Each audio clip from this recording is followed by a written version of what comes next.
I have always been the background character in my family's story. My life has been pretty ordinary. Growing up, I had to deal with living in Sarah's shadow, my sister who always seemed to do everything right.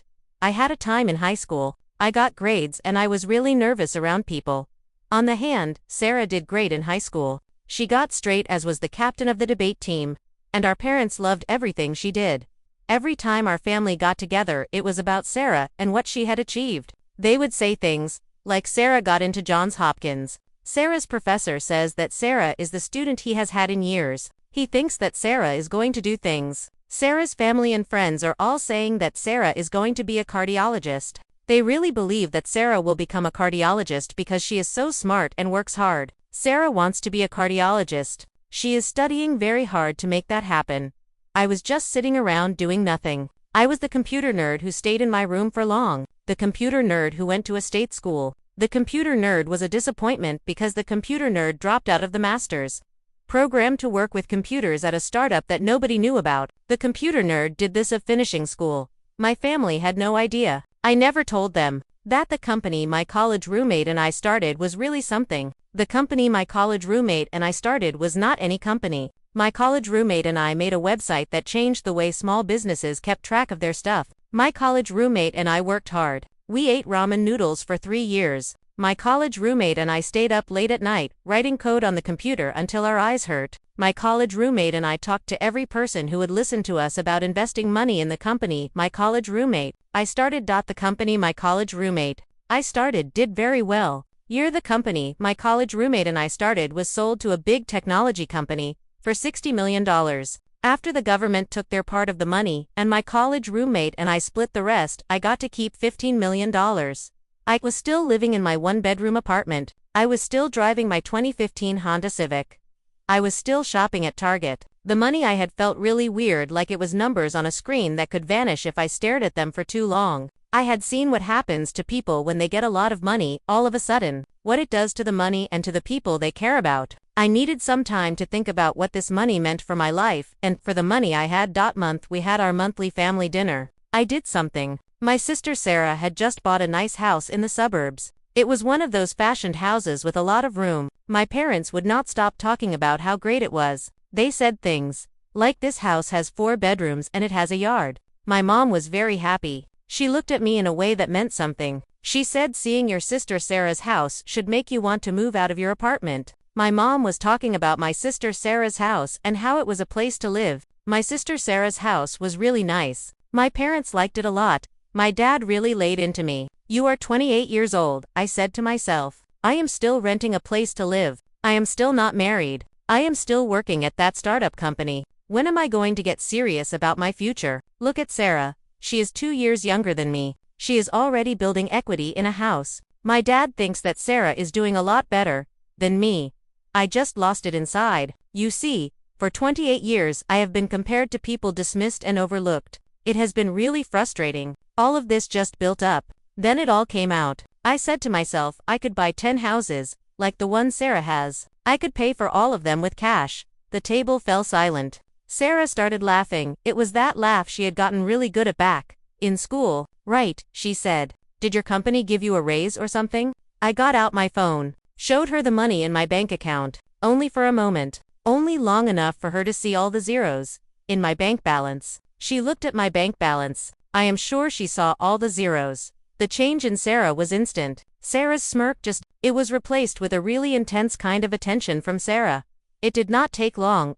My phone started ringing all the time. Sarah, who had not talked to me in years, now wanted to meet up with Sarah and me for coffee, go to lunch with Sarah and me and talk about times like Sarah and me used to. Sarah talked about some investment ideas that her financial advisor thought were good. Sarah sent me articles about people who started tech companies and lost everything because they did not put their money in things. She even invited me to the couples game night. This is something that her doctor boyfriend and his friends had always done. They never invited me before because it was pretty much just for them. The real thing that surprised me happened 3 weeks later. Sarah asked me to go to dinner with her at a restaurant. She said it was her turn to pay. We made some talk and laughed a little, but it felt kind of fake. Then she put down her wine glass, looked at me in a really serious way, like she was trying to be sincere. She said, "I have been thinking about this for a while now. Family members should be there for each other. Since you were in the place at the right time and you were able to build that app, anyone could have built that app if they had the chance. It would really mean a lot to me if you could help me pay for my medical school loans. I am talking about $200,000. This amount of money is not a lot for you now. I actually had to work hard to achieve my own success with medical school. Medical school loans are a burden for me. I think it is only fair that you help me with my medical school loans since you have been so lucky with your app. That's when I understood. The money hadn't changed Sarah.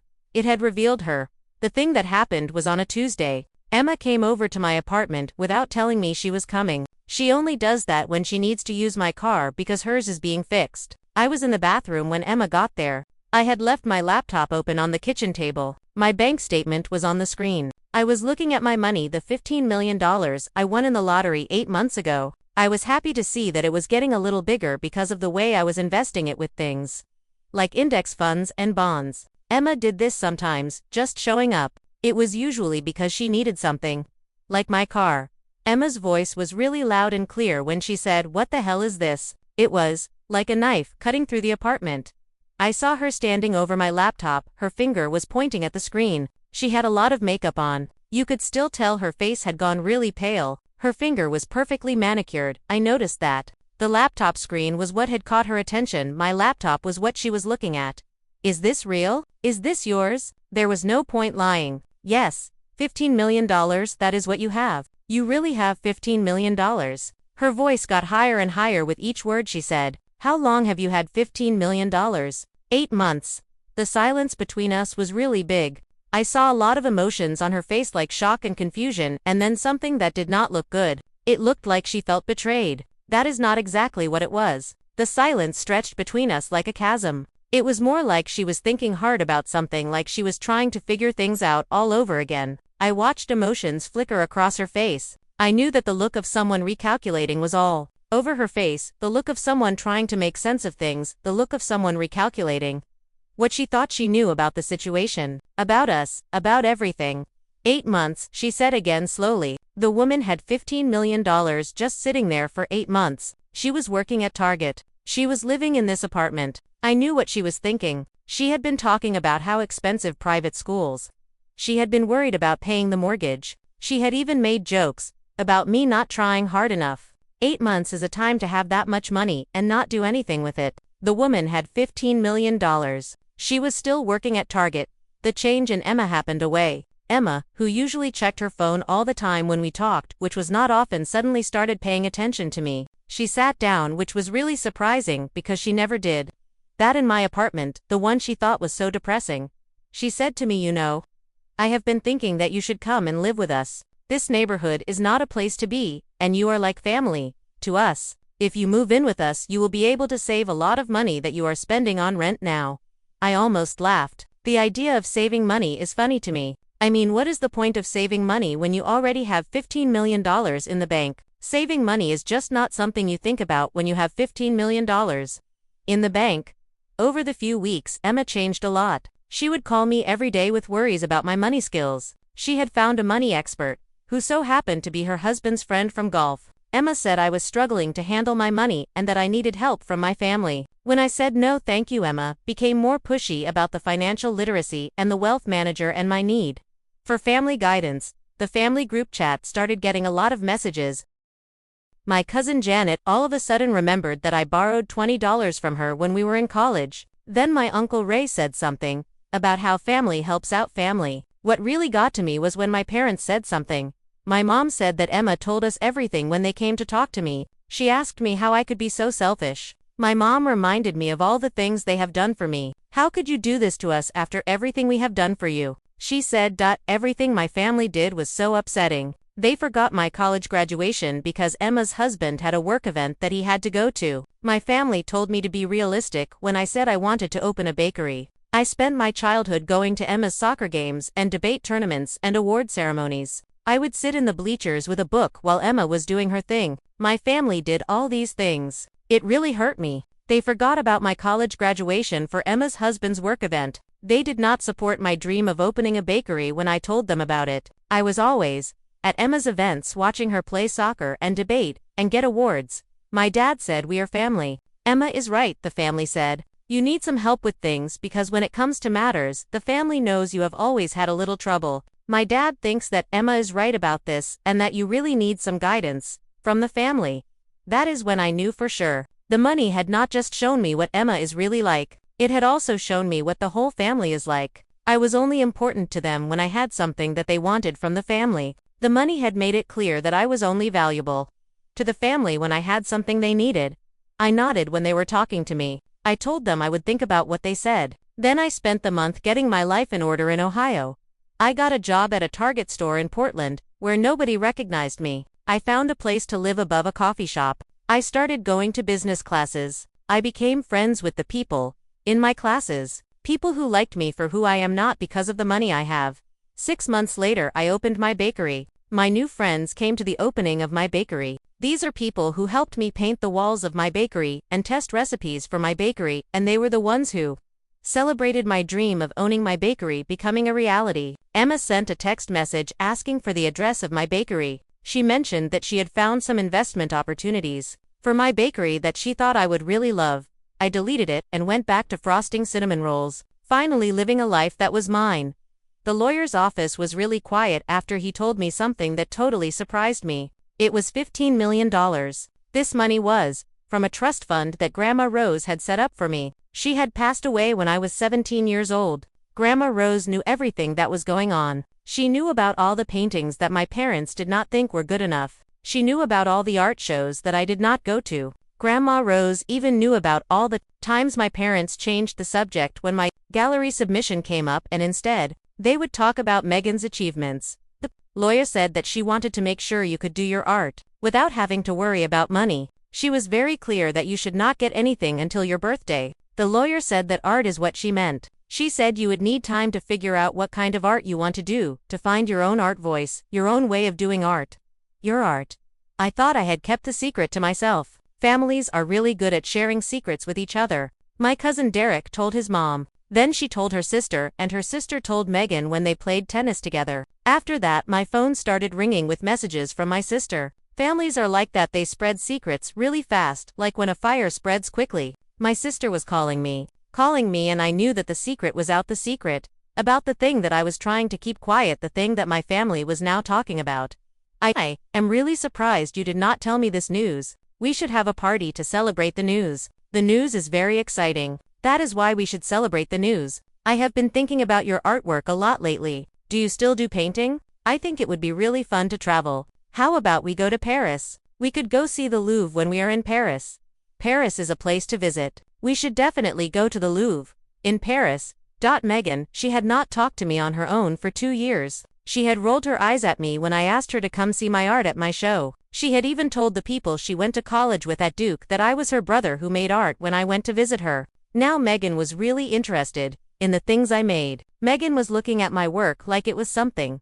She came to my studio apartment with coffee and some really nice croissants. She said, "I think we have grown apart." Then she looked at my paintings like she was seeing them for the time. "These paintings are actually really good," she said. "Have you thought about opening a place to show your art? I know some people who might be able to help with that. Your art is really something, I like it." For a moment, I let myself believe it. The money maybe made her think about me in a way. Maybe we could really be together, have something good. Then she talked about her friend who had a business idea for a wellness thing and needed people to give her money. She said I could give her money and not have to do anything. That is when I saw what was really going on behind her smile. The money was all that mattered to her. Maybe the money was all that ever mattered to her. The big surprise came 2 weeks later. We had dinner at my parents' house. Megan had been fooling them for a time, and she made her move over my mom's pot roast. Family dinner was when Megan decided to play her cards. It was all about the pot roast my mom made. My parents' house was where Megan showed her colors, and it was during family dinner when she did it. She began to talk about Grandma Rose. Her voice was full of worry. Grandma Rose was really mixed up near the end. I recall how she would call me by my mom's name. She would also forget what year it was. Grandma Rose had a lot of trouble remembering things. My parents nodded slowly. My mom's eyes started to get all teary. Megan went on to say that she really believes if the woman had been thinking clearly, she would have wanted everything to be fair for everyone. The woman would have wanted things to be equal. Megan said that the woman loved them both. The woman loved Megan and her sibling, and the woman would have wanted what is best For both of them because the woman loved them both. My dad said that makes sense. He said it quietly. My mom was not my mom.